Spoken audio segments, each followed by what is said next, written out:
area dada bagian tengah itu dilakukan penekanan. Nah, penekanan sebanyak 100 kali per menit ya. Jadi saya contohkan, tadi tangan posisi seperti ini, taruh di tengah dada.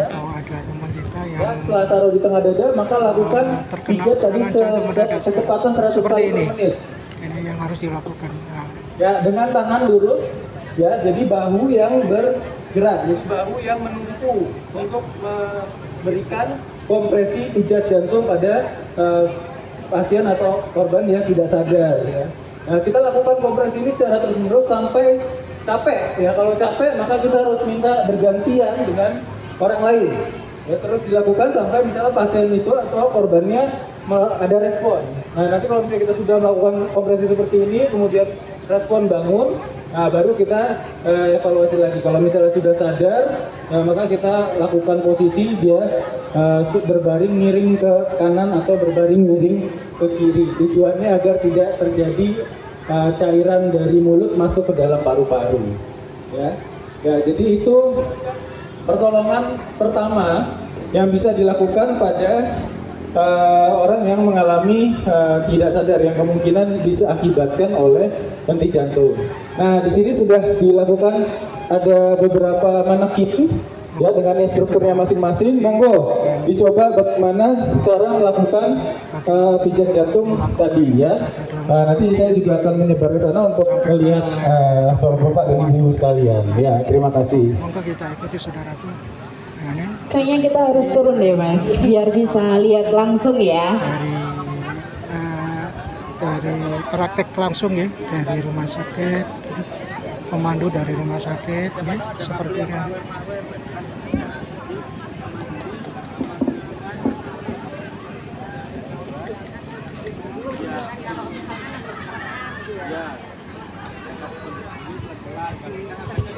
Kemudian apa yang dilakukan saudaraku untuk membantu orang-orang saudara atau dari teman-teman kita yang terkena serangan jantung, ada tidak saudaraku?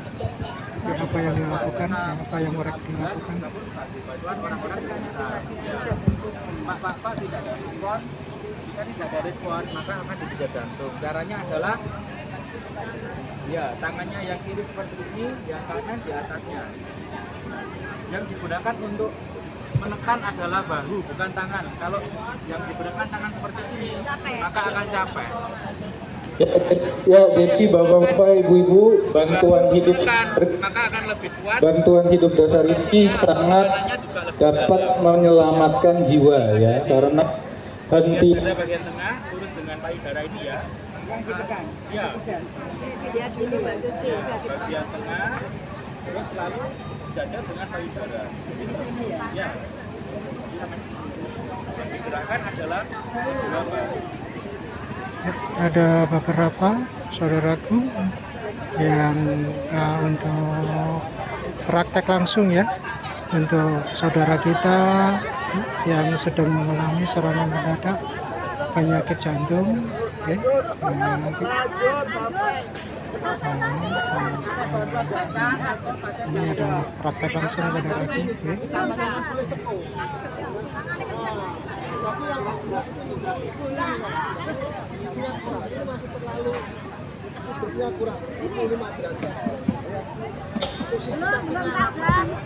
Cek. Ini bisa dibawa jauh ke sana ya Mas ya? Ya, jadi saya lanjutkan bahwa latihan yang Bapak Ibu lakukan ini sangat dapat menyelamatkan nyawa. Ya, karena henti jantung dalam waktu 1-2 menit tidak dilakukan pertolongan, maka korban tersebut dapat langsung meninggal dunia ya. Jadi memang ini tindakan pertama atau pertolongan pertama yang sangat bermanfaat ya, sehingga mumpung saatnya ada alatnya untuk mencoba, monggo bapak-bapak ibu yang masih duduk-duduk untuk mencoba melakukannya langsung, karena kejadian seperti ini bisa terjadi pada siapa saja dan di mana saja. Jadi misalnya kita mempunyai pengetahuan untuk melakukan bantuan hidup dasar, maka itu akan sangat bermanfaat. Kita bisa dapat menolong. Ya. Kita juga bisa menjadi penolong pertama ya. Betul, karena kejadian tadi bisa terjadi di siapa saja dan di mana saja. Bisa itu keluarga kita sendiri atau keluarga orang lain. Bisa saja orang itu kan bapaknya seseorang, ibunya seseorang. Ya, di mana misalnya kita lakukan pertolongan pertama secara cepat, kita bisa menyelamatkan nyawa, baik itu keluarga kita sendiri ataupun keluarga orang lain. Ya. Kalau untuk pijat jantung ini harus berapa orang sih dokter? Sebetulnya bisa dilakukan secara mandiri, jadi kita bisa melakukan ini dengan satu orang. Nah, untuk bantuan awam memang kalau mungkin sering kita lihat di film-film itu memberikan napas buatan, Ya. itu kita kalau penolong hanya mandiri tidak perlu memberikan napas buatan. Jadi Cukup pijat jantung yang saja. penting dilakukan pijat jantung agar darah itu bersirkulasi. Nah, bersirkulasi itu maksudnya berputar sehingga Seperti seharusnya pijat jantung. betul, sehingga organ-organ penting dapat diselamatkan seperti otak, ginjal ya, dia tidak mengalami kematian jaringan ya. Makanya penting sekali ini diketahui oleh masyarakat awam ya. Kalau misalnya di luar negeri hal ini sudah sangat umum Ya, kan, ya. di setiap kalian di YouTube itu setiap rumah pasti orang di rumah itu pasti tahu dokter. Betul, jadi memang Harus wajib tahu dan punya alat untuk yang oksigen dari mulut ke tubuh. ya betul. Tapi memang kalau misalnya kita masih ada keterbatasan, minimal dilakukan kompresi jantung. Nah, kompresi jantung tadi adalah pijat jantung ya, pijat jantung yang tadi saya peragakan. Jadi walaupun belum dapat memberikan bantuan nafas, tapi kita sudah menolong dengan memberikan kompresi jantung. Nah, harapannya dengan pertolongan pertama yang cepat tadi, nyawa korban atau nyawa pasien itu dapat terselamatkan ya.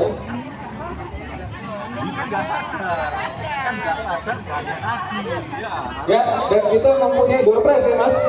Ya, kita mempunyai door prize nih, ada kotak-kotak coklat di belakang itu. Ya, akan kita berikan untuk peserta-peserta bantuan hidup dasar yang paling aktif ya. Harus juga ya semalian waktu tadi senam ya. Ya, masyarakat yang berlalu lalang boleh mencoba ya. Bapak, Ibu tidak harus yang berbaju merah. Boleh siapa saja Semua masyarakat dari mencoba. Kabupaten Kediri ya dokter. Betul, jadi siapapun boleh mencoba di para masyarakat Kabupaten Kediri yang ada di area sekitar sini. Mumpung ada instrukturnya, kemudian mumpung ada alatnya, mari kita mencoba memberikan bantuan hidup dasar ya, karena tadi sangat bermanfaat dalam menolong nyawa korban atau pasien yang terjadi henti jantung. Tapi mau tanya lagi dokter, apakah ketika kita sudah melakukan pijat jantung, setelah itu kita harus membawa untuk ke rumah sakit terdekat dokter ya? Betul, jadi memang harapannya tadi sebelum pada saat saya peragakan, setelah mengamankan diri, mengamankan pasien dari lingkungan, yang kedua adalah kita meminta pertolongan. Jadi sebelum meminta melakukan pijat jantung, misalnya ada orang di sekitar, kita teriak, tolong teleponkan ambulan, tolong teleponkan siapapun yang bisa memberikan pertolongan agar pasien tersebut bisa segera dibawa ketika setelah Rumah sakit dilakukan. terdekat. Ya, betul. Terutama untuk rumah sakit RSKK. Betul, untuk area Kabupaten Kediri. Ya, untuk area Kabupaten Kediri memang di RSKK sudah tersedia IGD 24 jam yang siap untuk melakukan tata laksana kegawatan jantung selama 24 jam dalam seminggu. Tim IGD kami siap, tim CBC kami dalam memberikan pertolongan. Jadi jangan lupa untuk yang aktif nanti akan dikasih door prize ya ibu ya. Ya, monggo bapak-bapak, ibu-ibu yang Kita area sekitar video coba misalnya cara lihat agar mendapatkan pengalaman ya, jantung agar di pengalaman. RSUD Pare. Semoga misalnya ada kejadian yang tidak kita inginkan seperti tadi henti jantung mendadak dapat membantu dan memberikan pertolongan pertama. Ini adalah Pak Dr. Dikrul, saudaraku. Ini adalah dokter jantung di Kecamatan Pare. Dokter, selain memompa jantung seperti yang terjadi yang kita praktek saat ini, kira-kira apa lagi dokter yang bisa membantu untuk penderita jantung yang dalam kondisi mendadak, saudara. Kondisi sadar. Kondisi mendadak seperti yang sudah. Mendadak, ya. Kalau kondisi mendadak, pastikan bahwa pasiennya keluarnya apa dulu. Kalau pasiennya mendadak tidak sadar, mendadak seperti yang disampaikan tadi, tidak sadar, kita harus cek pasiennya dulu. Kita tepuk-tepuk pasiennya, ada respon atau tidak. Kalau dia tidak ada respon, langsung kita lakukan, kita minta bantuan dulu. Tolong di sini tidak ada pasien yang tidak sadar gitu. Baru kita cek nadi. Kalau tidak ada nadi dalam 10 detik, langsung kita lakukan pijat jantung seperti yang disarankan tadi. Kalau yang pasiennya sadar, pasien contohnya nyeri dada kiri hebat, harus langsung ke rumah sakit terdekat. Supaya apa? Supaya mendapatkan pertolongan, diagnosanya apa? Karena keterbatasan masyarakat Indonesia ketika pasien-pasien itu datang dengan nyeri dada, biasanya dibawa kemana dulu, dikeroi dulu, itu keliru. Jadi harus segera langsung ke rumah sakit terdekat untuk segera didiagnosa dan diberikan tata laksana yang baik seperti itu. Terakhir dokter, Nggih. ini selain himbauan, apa harapan dari rumah sakit dokter untuk ulang tahun jantung sedunia kali ini? Ya, harapannya kita sebagai heart provider atau tenaga kesehatan, paling tidak kita memberikan pelayanan yang terbaik kepada pasien-pasien melalui seperti ini, mulai dari prevensi, baru nanti ada kurasi dan rehabilitasi seperti itu. Nggih, monggo.